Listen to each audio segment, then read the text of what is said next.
Good day everyone! So today, before we start, let me introduce myself. I am Clyde Priscillas from BIT3A and we are Group 6 presenter. Our topic for today is all about leadership. So what is leadership? Let me tell you something. Leadership is a process of influencing and guiding individuals or a group to achieve set goals by providing direction, making decisions, and motivating others to act. For example, President sa BIT-ET Department. Na-notice sa President nga ang mga co-officers niya galisod og submit sa mga buhatonon, like mga papers, resolution, on time. Instead nga i-blame niya ang mga co-officers niya, as a President, iyang i-organize ang mga buhatonon, like mag-assign siya og rule, i-guide niya unsay mga buhaton, i-motivate sila para mahuman dayon ang ilang buhatonon, ug ma-achieve nila ang time nga inugpasa sa mga papers. Ug sa company pa na siya, munindot ilang quality sa product ug mas dali ang trabaho kay maayo naman pagdala sa leader. So, mao to siya ang leadership. So today I will talk about theories of leadership. So 1. Trait theory. Trait theory states that leaders are effective because they possess inborn personal qualities such as confidence, intelligence, integrity, and charisma that naturally make them good leaders. So, kaning trait theory kay nanay na sila inborn nga mga qualities like confidence or intelligence and many more. So, 2 is behavioral theory. It says leadership depends on what a leader does, not who they are. Effective leadership is shown through specific behaviors like communicating well, making decisions, and motivating people. These behaviors can be learned and developed. So kani siya na teorya kay ingon ni siya nagadepende sa isa ka leader. Ang pagka good leader niya, like maayo siya mo communicate ug maghimog decisions. Tas 3, contingency theory. So it argues that there is no single best leadership style. The effectiveness of a leader depends on the situation, including the environment, task, and people involved. A leader must match their style to what the situation demands. So kaning contingency theory kay depende ni siya sa kanang kuan sa situation nimo ug sa imong environment ug sa mga trabahoon ug sa mga tawo nga involved. So para ma-match niya ang style sa usa ka sitwasyon. So 4 is situational leadership theory. So, situational leadership theory explains that leaders must adjust their style depending on the skills, readiness, and needs of their followers.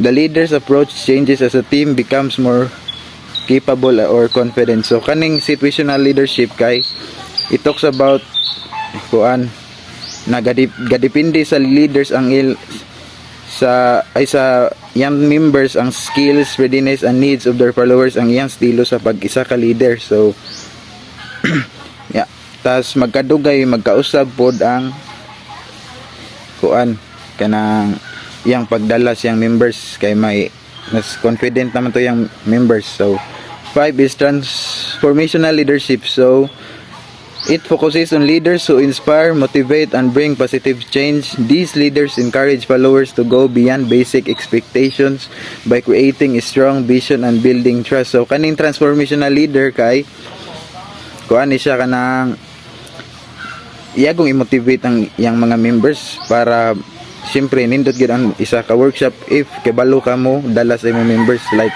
pag-motivate nila din mga magstorya kag positive nila ba. So last is servant leadership. So, servant leadership emphasizes that a leader's main role is to serve others first. The leader prioritizes the growth, well-being, and needs of their team, believing that service leads to stronger teamwork and performance. So, servant leadership, kuan kay yung main role gud is to serve the young members. Yang i-prioritize para mo ay ilang growth ba og ilang pagkatao para mo ligon ang ilang teamwork sa isa ka workshop. So let's move on to the leadership skills development. Leadership skills development refers to the process of building and improving the abilities a person needs to lead effectively. It involves learning, practicing, and strengthening the skills that help someone to guide, influence, and support others toward achieving goals. For example, students ka sa City of Zandrum Extension nga want nimo to become a better leader. At first, mauwaw pa man ka na makighalubilo sa mga tao, nya maglisod kag communicate kay lagi mauwaw pa ka.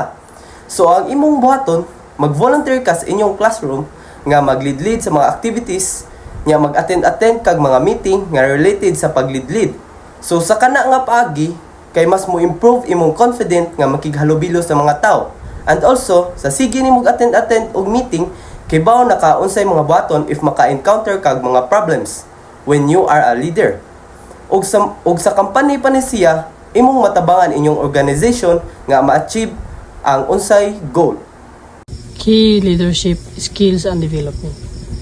Here are main skill people are usually work on. So first is communication skills. So kanina siya ang nani siya tulo ka skill. So first is expressing ideas clearly. So kanang pag-communicate nimo ba kanang i-express gid nimo ang imong ideas sa para ilang masabtan. So dali kay sabtan guys. Second is listening actively. So kanang imong kay istorya dapat kanang pag-explain nimo makasabot sila. So para dali ra sabton ba. Second, third is giving instruction or feedback. So kung manakag ka ng mag-istorya ka sila maminaw po ka sa ilang isulti sa mga sa ilang feedback si mga ba. So number 2 is decision making skills. First is choosing the best solution. So second is analyzing situations. Third is making quick but wise judgment. So mura na siya guys, sabotable na kayo na siya ang decision making guys. So move ta sa number 3. So number 3 is problem solving skills, identifying issues, finding solutions, and handling challenges calmly. So kanay siyang kuan guys, kanang problem solving sis. Kanay dyan yung skill sa kanang nakamaw ka mo kanang solve sa kanang mga problema ba. So kanay imong ma-identify ang mga usay dapat isolve ra ba. So nanagin ang kuan, imo dyan kanang pangitaw no kung say naba na defective sa may mga issue na ba. So ano siya. So 4 is emotional intelligence. First is understanding your emotions, understanding others' feelings, and showing empathy and self-control. So sabotable na kayo siya ang kaning emotional guys kay naagin sa imong kuan. So pag-understand sa imong emotions ba, and kanang makasabot sila sa imong feelings. So Number 5, teamwork and collaboration. Example of this is building trust, supporting team members, encouraging cooperation. Number 6 is time and task management. Example of this is organizing work, prioritizing tasks, meeting deadlines. Number 7 is conflict management. Example of this, resolving disagreements fairly. Next example is keeping peace within a team. Number 8 is motivation and inspiring others. Example of this is encouraging people, creating enthusiasm, building confidence in the team. So let's proceed to the ethical leadership. Ethical leadership is the practice of guiding and influencing others based on moral principle, integrity, fairness, and accountability. Ethical leaders make decisions that are right and beneficial for both people and the organization while promoting trust and responsibility. For example, supervisor sa inyong company, iyang na-discover nga nay usa ka employee nga sigig ka error sa iyang trabaho. Nya ang employee wala nag-ingon sa supervisor nga sige siya ka error. So as a supervisor, instead nga imuhang pasagdaan, imong i-correct ang employee ug imo siyang guidance sa sunod niyang buhaton. And also, as a supervisor, imo siyang sultian nga if naay error, dapat honest jud siya para ma-correct pa siya if naay time. So, sa kini nga paagi, ang imong team learns to value integrity and mo follow na sila sa ethical standard in the future task. So, why ethical leadership is important?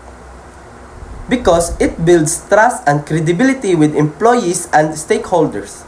and it encourages a positive organizational culture, and it reduces misconduct and unethical behavior, and lastly, improves employee motivation and loyalty. Key characteristic of ethical leadership. So, natin ulum ka kuan. Characteristic of ethical leadership. Number 1 kay integrity. So, number 2 kay fairness. Number 3 kay accountability. Number 4, transparency. Number 5, respect for others. Number 6 kay leading by example. So, kay ang integrity, acting honestly and consistently with moral values. So, ang integrity, pagpuyo nga matinuoron buhat kanunay sa sa mga sakto. So, next, fairness.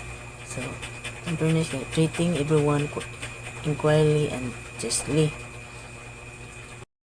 So, ang fairness kay pagtrato sa tanan nga patas o makatarungan. So, number 3, accountability. The accountability, taking responsibility for actions and decisions.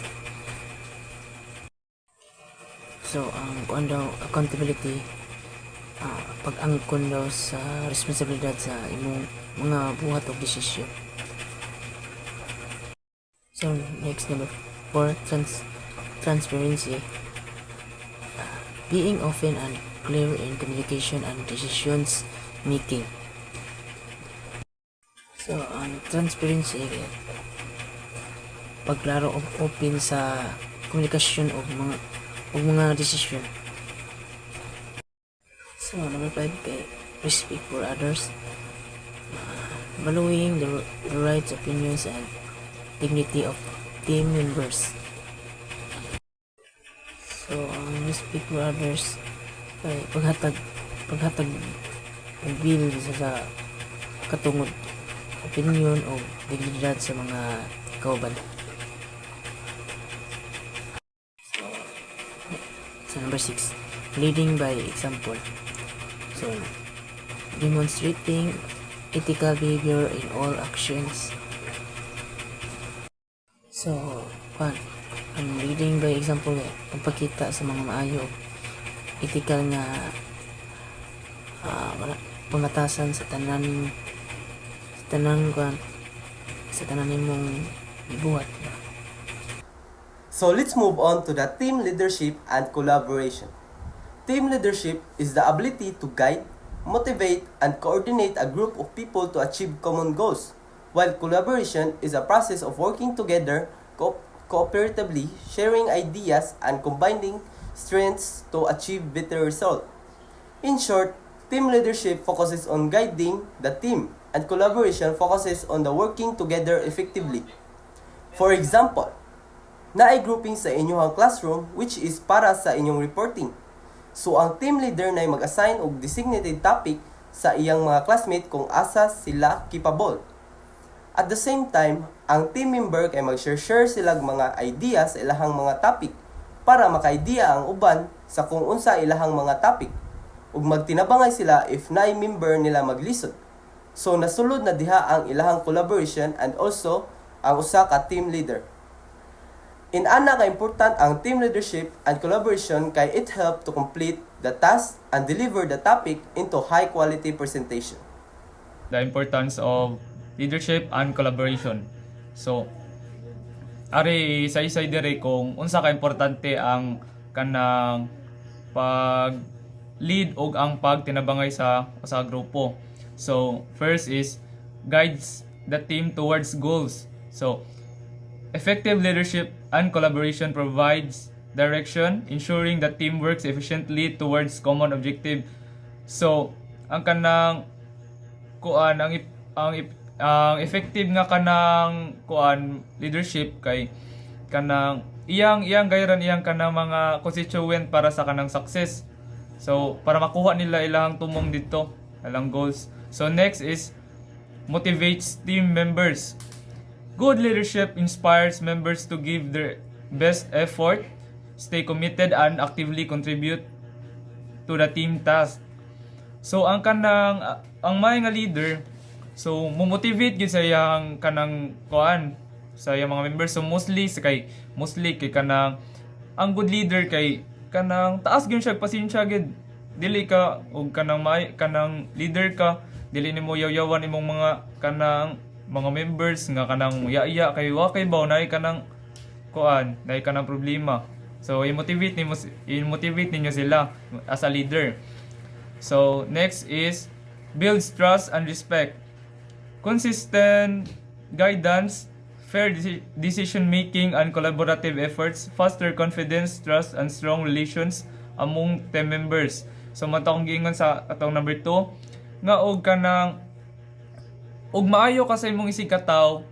Syempre kato imuhang kuan, kato imuhang mga constituents, kato imong mga members, irespeto gid ka magrespetaan gid sila sa mga kauban pod kay may man sad ka mo dalawag tao, di man sad ka patakatag kuan, patakatag ka pangyaw-yaw inana. So number 4 is improves decision making and problem solving. So by coordinating input from the team and combining diverse ideas, leaders can make better decisions and find effective solutions. So kuan og maayo ka nga leader, kamao ka mo bansay-bansay sa mga plano, kamao ka bansay-bansay sa imong mga desisyon nga para makanang palambo ang kanang productivity sa inyong kumpanya. So nakay makitaan nga problema, dili ka mo largo og pansinghag-singhag sa imong mga kanang mga membro.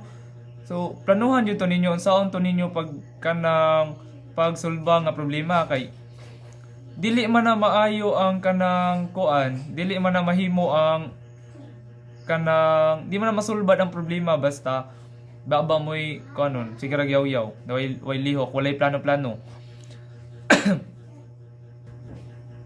So next is maintains team harmony and encourages teamwork.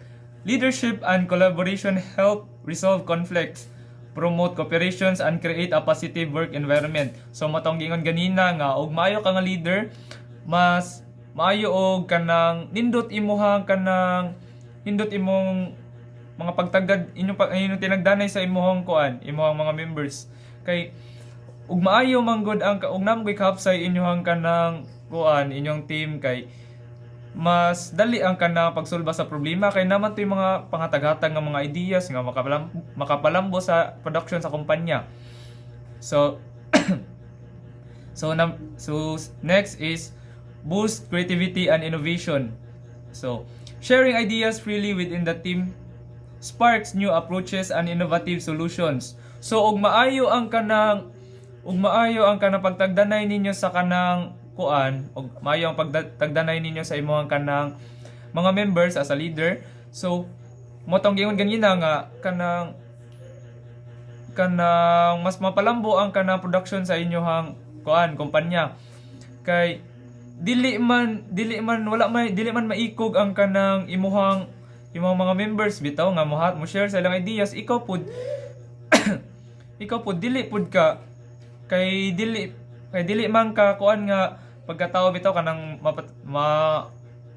mapahitason bitaw kanang di bitaw maminaw sa suggest sa kanang kuan sa kanang mga members niya kay abi kay leader di na ka maminaw. So dili wag tanga na nga kanang kuan, dapat respetanay mo sa imong kuan para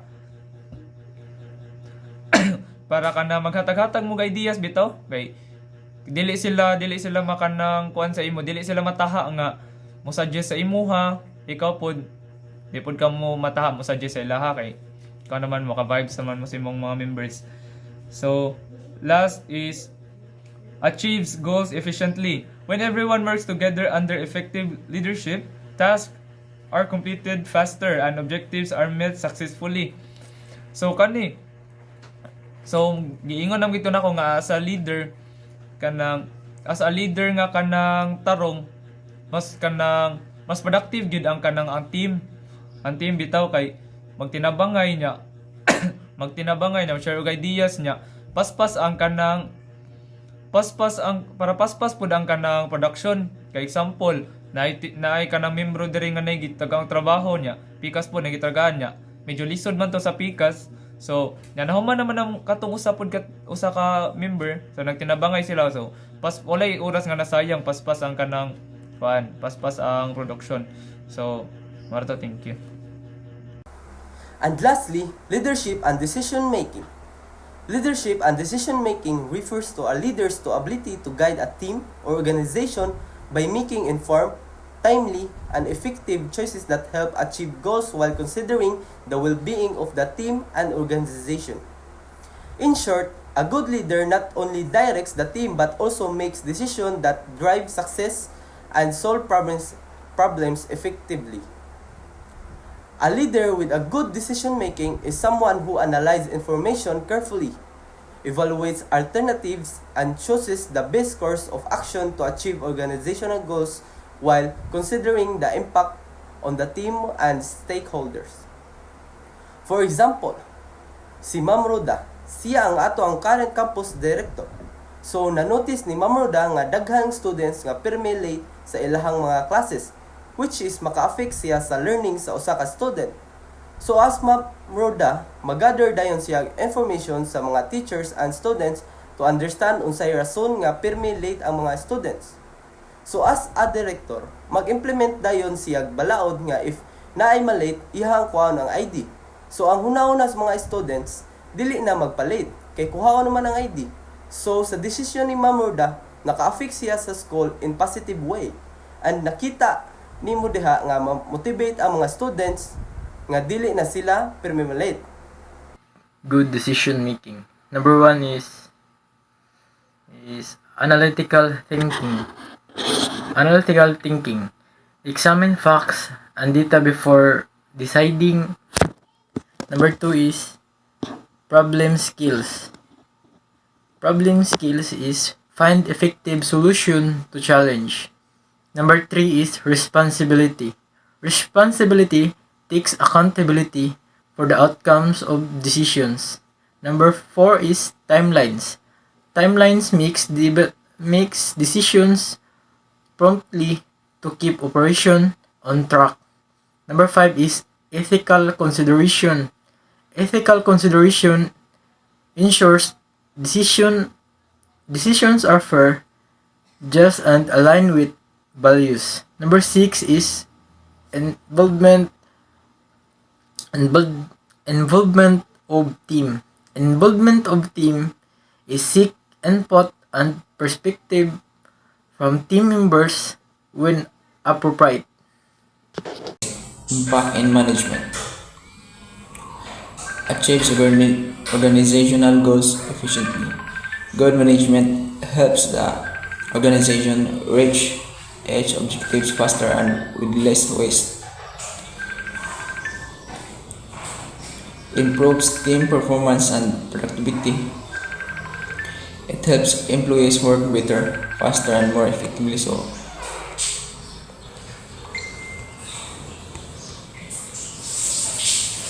improve team performance and productivity. So,